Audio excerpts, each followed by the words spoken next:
සුබ දවසක් වේවා සියලු දෙනාටම. අද දවසේදී අපි කතා කරන්නට යන්නේ දැනට පෙර පාසලේ ඉගෙනුම ලබන එක වසරට යන්න බලාපොරොත්තුවෙන් සිටින කුඩා දරුවෙකු තුළ තිබිය යුතු නිපුණතාවයක් වර්ධනය කරගන්න දෙමව්පියෝ විදිහට වැඩිහිටියෝ විදිහට අපට එයාලට දායක වෙන්න පුළුවන් ආකාර පිළිබඳවයි. ඔබට දැනටමත් පේනවා සිංහල අකුරු හා අකුරට අදාළ රූප ඉගෙනීම ඒ පිළිබඳව දැනුමක් අවබෝධයක් ලබා ගැනීම සඳහා අපි දරුවන්ට උදව්වක් විදිහට ක්‍රියාකාරකම් සංවිධානය කරන්නේ කොහොමද කියලා මෙතනදී කතා කිරීමටයි මේ වීඩියෝව හරහා මම බලාපොරොත්තු වෙන්නේ. සිංහල අකුරු හා අකුරට අදාළ රූප ඉගෙනීම සඳහා අපිට දරුවන්ට ඇස ගැටෙන ඔවුන් පෙනෙන මානේ සිංහල අකුරු රූප සහිත චාට් එකක්. එහෙම නැත්නම් පුවරුවක් අපිට එල්ලලා තියන්න පුළුවන්. එල්ලලා තියලා නිතර යාලා යනකොට එනකොට අපිට අකුර රූපය පෙන්නලා එයාලගෙන් වාචිකව ඇසීම සිද්ධ කරන්න පුළුවන්. ඊට අමතරව අපිට මොනවද කරන්න පුළුවන්? දරුවන්ට මේ අකුරු සහ ඒ අකුරට අදාළ රූප හඳුනා ගැනීමට නම් කිරීමට ඒ හැකියාව වර්ධනය කරගන්න. ක්‍රියාකාරකම් සඳහා අපිට පුළුවන් අකුරු සහ රූප සහිත කාඩ්පත් සකස් කරගන්න.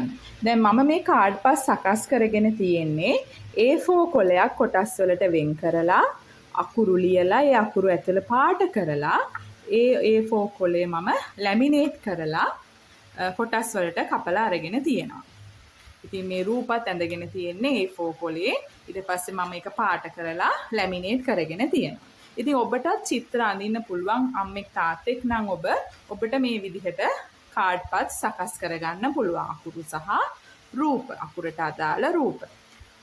චිත්‍ර අඳින්න අපහසු අම්මා කෙනෙක් නම් ඔබ තාත්තා කෙනෙක් නම් ඔබට පුළුවන් ඉන්ටර්නෙට් එකෙන් අකුරු සහ අකුරට අදාළ රූප සර්ච් කරලා ඩවුන්ලෝඩ් කරලා print කරලා ඒවා කපලා ලැමිනේට් කරලා මේ විදිහට කාඩ්පත් සකස් කරගන්න. ඉතින් මේ ක්‍රියාකාරකම් අපි සිද්ධ කරනකොට අපි ඒ සිද්ධ කරන පරිසරයත් ගොඩක් වැදගත් වෙනවා. දරුවගේ වෙනස් සෙල්ලම් බඩු තියෙන, දරුවා නිතරම සෙල්ලම් කරන පරිසරේ මේ ක්‍රියාකාරකම් සිද්ධ කරනවට වඩා කියන්නේ දරුවගේ මනස නිරවුල් නැති, කියන්නේ කලබලකාරී, දරුවගේ අවධානය වෙනතකට යොමු වෙන්න පුළුවන්. අපි දැන් දරුවගේ සෙල්ලම් බඩු තියෙන තැනකම අපි මේ දේවල් කරෝතින් එතකොට අපිට පුළුවන් මේ වගේ ක්‍රියාකාරකම් එලි මහනේ දරුවොත් එක්ක සිද්ධ කරන්න.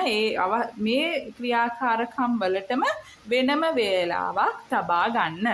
අපි දැන් අකුරු රූප කාඩ් අරගෙන සෙල්ලම් කරමු කියලා, එළියට ගිහිල්ලා අපි මේ වැඩේ කරමු කියලා ඒ සඳහා වෙනම කාලයක් වෙනම ස්ථානයක් යොදා ගන්නවා නම් එය ගොඩාක් උචිතයි කියලා මම හිතනවා. ඉතින් ඒ වගේමයි මේක අපි දරුවොත් එක්ක මේ ක්‍රියාකාරකම් සිද්ධ කරනකොට මේ වගේ ලස්සනට කාඩ්පත් සකස් කිරීම වගේම ඒ සඳහා දරුවෝ යම්කිසි කාලයක් ගත කරાવી. සමහර විට එකපාරටම දරුවාට අවබෝධ කරගන්න අපහසු වේවි. යම්කිසි කාලයක් ඒ සඳහා දරුවෝ අරගනීවි. ඉතින් ඒ සඳහා ඒ උගන්වන කෙනා දරුවට කාලය ලබා දීම, ඉවසීම සහිත කෙනෙක් වීමත් වැදගත් වෙනවා. මොකද දරුවගෙන් දරුවට ග්‍රහණය කරගන්න කාල පරාසය වෙනස්. එක දරුවෙකු සතියකින් අපි මේ කරන ක්‍රියාකාරකම් තේරුම් කරගෙන ඒවට යොමු වෙලා ඒ අකුරු සහ රූප හරියට නම් කරන්න පුරුදු වෙන්නත් පුළුවන්. එහෙම නොවෙන්නත් පුළුවන්. සති 2ක්, සති 3ක්, සමහරට මාසයක් වගේ කාලයක් වුණත් දරුවෙකු අරගන්න පුළුවන් මේ ක්‍රියාකාරකම් හරියට සිද්ධ කරන්න. ඉතින් අපි වැඩිහිටියෝ විදිහට ඒ සඳහා දරුවන්ට ඒ ග්‍රහණය කරගන්න කාලය ඉවසීමෙන් ලබා දීම අවශ්‍ය වෙනවා. අපි සැර කරගෙන කෑ ගහගෙන එතකොට දරුවන්ට මේ අකුරු සහ රූප මේ දේවල් කරන්න තියෙන ආසාවත් නැති වෙලා යනවා. ඉතින් මේ දරුවොත් එක මේ ක්‍රියාකාරකම් කරන කෙනා තුළ ඉවසීම අහස උසට තිබීම අනිවාර්යයි. ඒ පිළිබඳවත් මතක් කරමින් එහෙනම් අපි බලමු ක්‍රියාකාරකම් මොනවද අපිට මේ කාඩ්පත් උපයෝගී කරගෙන සිද්ධ කරන්න පුළුවන් කියලා. වෙන ආකාරයට අපි හදාගත්ත ඔක්කොම කාඩ් ටික එක දවසින් අපිට දරුවන්ට උගන්වන්න අපහසුයිනේ. දරුවන්ට ග්‍රහණය කරගන්නත් අපහසුයි. ඉතින් ඒ නිසා අපිට පුළුවන් අකුරු සහ රූප කාඩ් 4 දරුවන්ට ඉගැන්වීම සිද්ධ කරන්න. එක මාසෙක 4 ගානේ.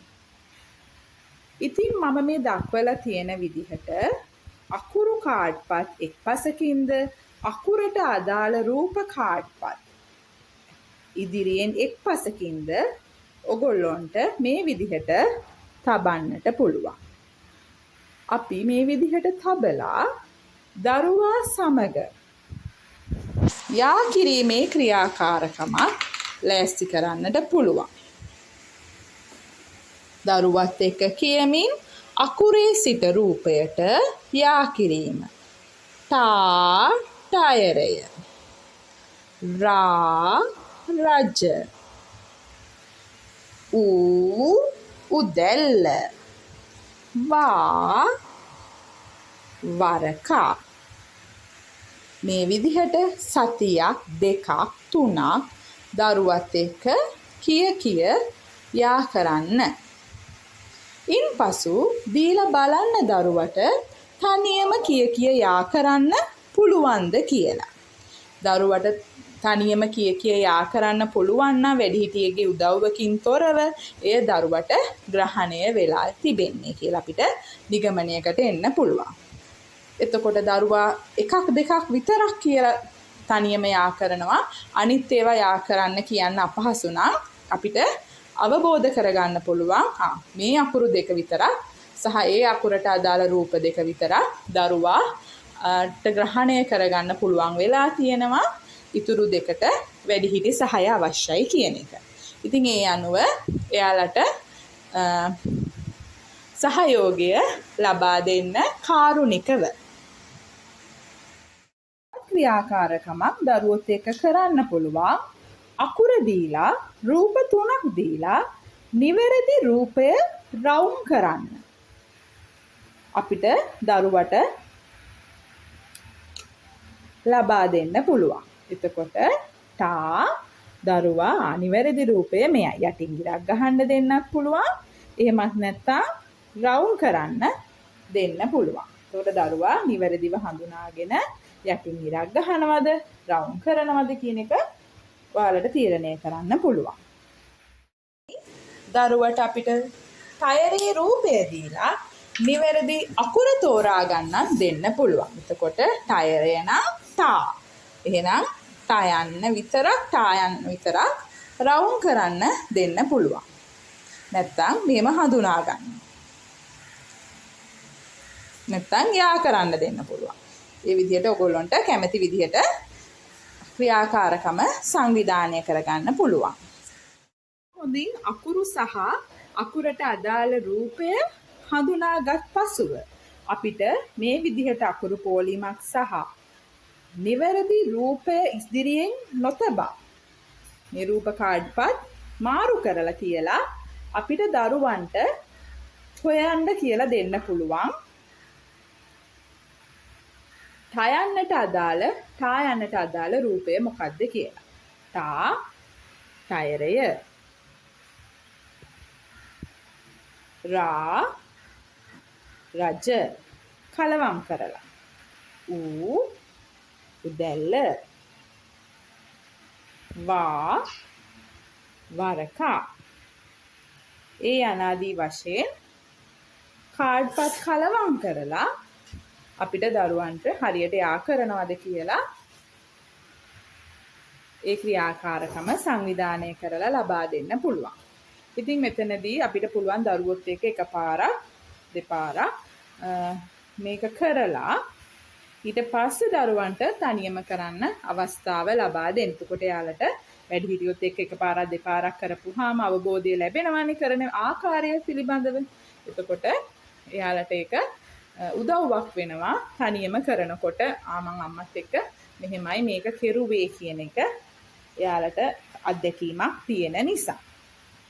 ඉතින් මේ වගේ ක්‍රියාකාරකම් සංවිධානය කරන්න පුළුවන්.